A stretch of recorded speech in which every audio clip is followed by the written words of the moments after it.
Hello student and welcome in the online classes of Sri Setu Vidyapit School. Today we are going to start a new chapter, chapter 13 direct and inverse proportion. तो इस video में हम लोग direct proportion और inverse proportion के बारे में discuss करेंगे कि डायरेक्ट प्रोपोर्शन क्या होता है, इनवर्स प्रोपोर्शन क्या होता है। ठीक है, तो डायरेक्ट प्रोपोर्शन हम लोग किसे कहते हैं। तो डायरेक्ट प्रोपोर्शन में क्या होता है, अगर एक चीज अगर इंक्रीज होता है तो दूसरा चीज भी इंक्रीज होता है। अगर एक चीज इंक्रीज होता है तो दूसरा चीज भी इंक्रीज होता है। अगर कोई डिक्रीज होता है, जैसे एक्स और वाई है, एक्स और वाई है, अगर एक्स इंक्रीज होता है, एक्स क्वांटिटी इंक्रीज हो तो वाई भी इंक्रीज होगा। अगर एक्स डिक्रीज होता है तो वाई भी डिक्रीज होगा। ठीक है, मतलब दोनों एक साथ होगा। अगर वो एक चीज इंक्रीज होगा तो दूसरा चीज भी इंक्रीज होगा, और एक चीज डिक्रीज होगा तो दूसरा चीज भी डिक्रीज होगा, जिसको हम डायरेक्ट प्रोपोर्शन कहते हैं। जैसे कि हम दिखते हैं, इससे समझते हैं, जैसे कि टाइम है और डिस्टेंस है। ठीक है, तो टाइम है और डिस्टेंस है। तो एक ट्रेन है वो 10 मिनट में 1 किलोमीटर करता है। ठीक है, 1 किलोमीटर 10 मिनट में करता है, माने ट्रेवल करता है। एक ट्रेन है जो 10 मिनट्स में 1 किलोमीटर का डिस्टेंस ट्रेवल करती है। ठीक है, तो वो 20 मिनट्स में कितना किलोमीटर का ट्रेवल कर, मतलब जब 10 मिनट से 1 किलोमीटर ट्रेवल करते हैं तो 20 मिनट्स में ज्यादा करेगी, मतलब 2 किलोमीटर करेगी। और अगर 30 मिनट्स में मतलब और ज्यादा करेगी, 3 किलोमीटर ट्रेवल करेगा। 40 मिनट्स में 4 किलोमीटर ट्रेवल करेगा। जिससे कि इसमें हमको पता चलता है जो ये टाइम है वो इंक्रीज हो रहा है, टाइम इंक्रीज हो रहा है और ये डिस्टेंस भी इंक्रीज हो रहा है। ठीक है, जैसे 10 मिनट्स में 1 किलोमीटर, 20 में 2, 30 में 3, 40 में 4। तो इससे हम लोग को पता चलता है कि अगर टाइम इंक्रीज हो रहा है तो डिस्टेंस भी इंक्रीज हो रहा है। एक टाइम, चलिए हम लोग टाइम को जैसे x मान लेते हैं, डिस्टेंस को y मान लेते हैं। ठीक है, अगर हम लोग इसका रेशियो निकालेंगे तो सबका रेशियो सेम आएगा। कैसे आएगा, अगर जैसे इसका एक फॉर्मूला है x by y is equal to k, मतलब x बोलने से ये टाइम को हम लोग x लेते हैं और डिस्टेंस को y लेते हैं। तो x के जगह में हम लोग x upon y is equal to k, तो x का जगह में हम लोग 10 by y क्या है 1 किलोमीटर। ठीक है, तो k को हम लोग कांस्टेंट बोलते हैं, k को हम लोग कांस्टेंट बोलते हैं। ठीक है, तो x by y is equal to k, तो इसको हम लोग x मान लिए। तो अगर हम लोग देखते हैं किसका रेशियो, अगर हम लोग इन दोनों का रेशियो निकालते हैं तो 10 by 1, तो इसका क्या आएगा 10, और 20 by 2, तो इसका क्या आएगा 2 1 2, 2 10 20, तो इसका भी आएगा 10। 30 by 3, तो इसका भी आएगा 10, 3 10 30, 10। अब 40 by 4, 4 10 40, तो इसका भी आएगा 10। तो वैसे ही इसका क्या है, अगर जब इंक्रीज होता है तो इसका रेशियो पूरा सेम रहेगा। एक चीज इंक्रीज होगा तो दूसरा चीज भी इंक्रीज होगा। चलिए एक तो एग्जांपल लेते हैं। तो एग्जांपल में पेन्स है और अमाउंट है। ठीक है, पेन्स है और रुपीज है। तो अगर 5 रुपए में 50 पेन आता है, 5 रुपए में 50 पेन आता है, सॉरी, अगर 5 पेन 50 रुपए में आता है, अगर 5 पेन 50 रुपए में आता है तो 9 पेन कितने रुपीस में आएगा। ठीक है, तो हम लोग को निकालते, हम लोग इसको एक तो ये फॉर्मूला से करके देखते हैं। तो इसको हम लोग पेन को x समझ लेते हैं और इसको अमाउंट को y, मतलब इसका जो अमाउंट है उसको y समझ लेते हैं। ठीक है, तो उसका फॉर्मूला क्या था, x upon y is equal to k, x upon y is equal to k। ठीक है, तो x upon y, अब हम लोग इसमें क्या करते हैं, तो x upon y x और ये y, तो मतलब 5 by 50 is equal to फिर ये क्या है, ये भी x है, तो मतलब ये 9। अब इधर पे कुछ नहीं दिया है तो इधर पे हम ये एज्यूम कर लेंगे, ये a ले लेंगे a। ठीक है, तो इसके जगह हम लोग क्या दें, x upon y, तो ये भी x है, तो 9 by y मतलब a, 9 by a। अब हम लोग इसको क्रॉस मल्टीप्लाई करेंगे। क्या करेंगे, क्रॉस मल्टीप्लाई करेंगे।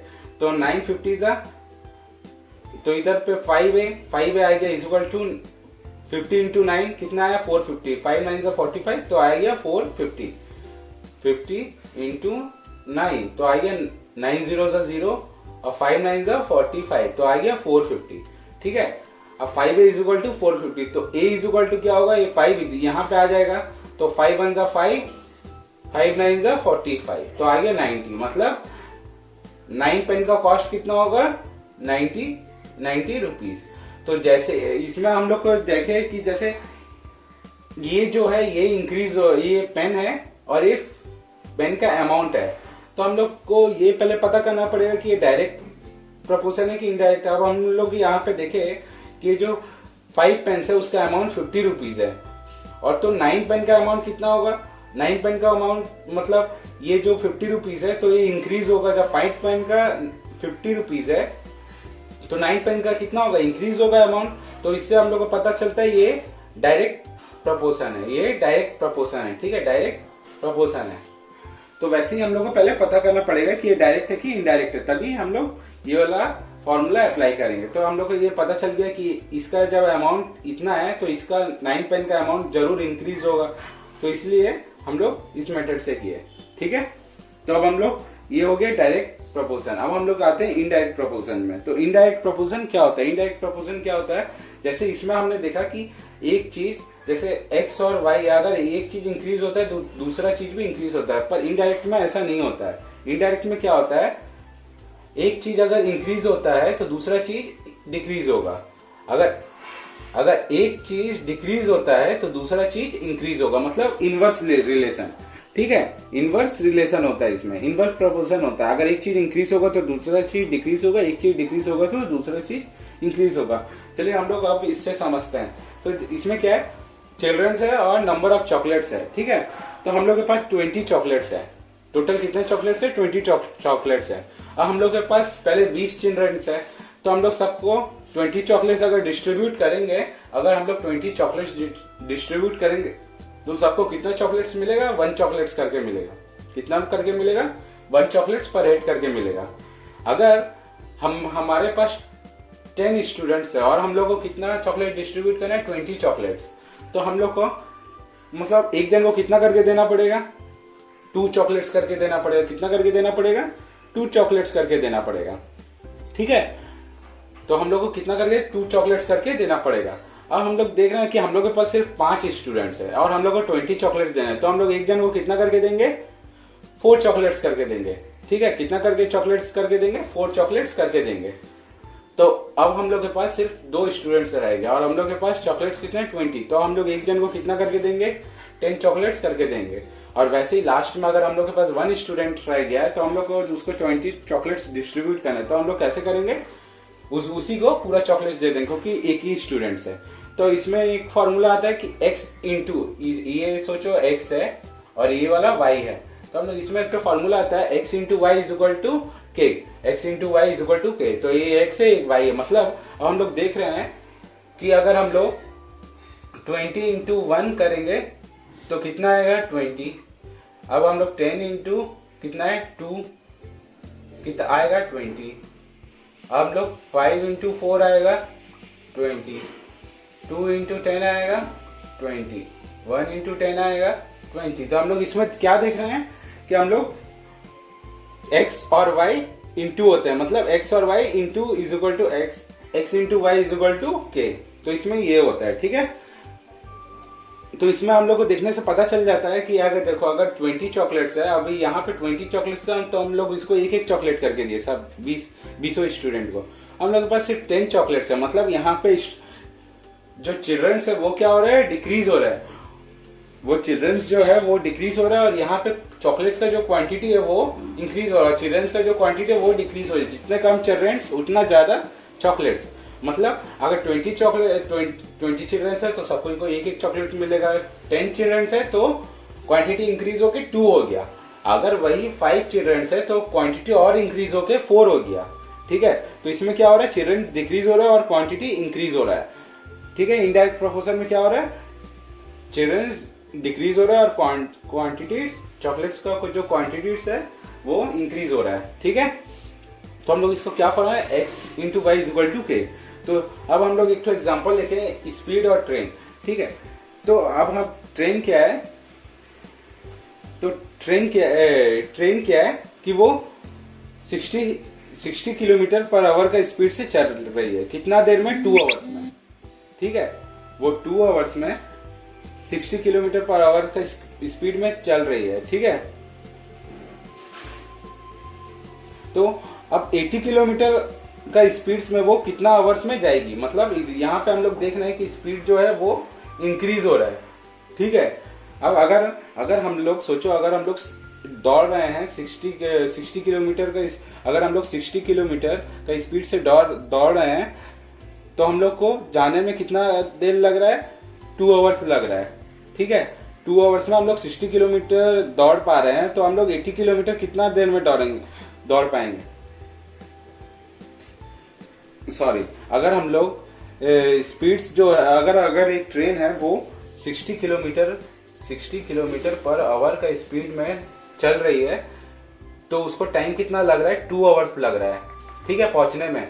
तो अगर वो 80 किलोमीटर पर आवर का स्पीड में चली तो उसको टाइम कितना लगेगा? तो इसमें हम लोग को देखने से पता चल रहा है कि अगर 60 किलोमीटर का स्पीड से चलेगी तो वो उसको 2 घंटा लगता है पहुंचने में। अगर वो 80 किलोमीटर मतलब और तेज चलेगी तो उसको पहुंचने में और कम टाइम लगेगा। ठीक है, तो ये हम लोग को देखने से पता चला ये इनडायरेक्ट प्रपोर्शन है। इनडायरेक्ट और इनवर्स प्रपोर्शन है। ठीक है, क्योंकि अगर वो धीरे चलेगा तो उसको टाइम ज्यादा लगेगा, अगर वो तेज दौड़ेगा तो उसको कम टाइम लगेगा। तो वही हम लोग अब करके देखते हैं इस फॉर्मूला के मदद से। क्या है formula? x into y is equal to के।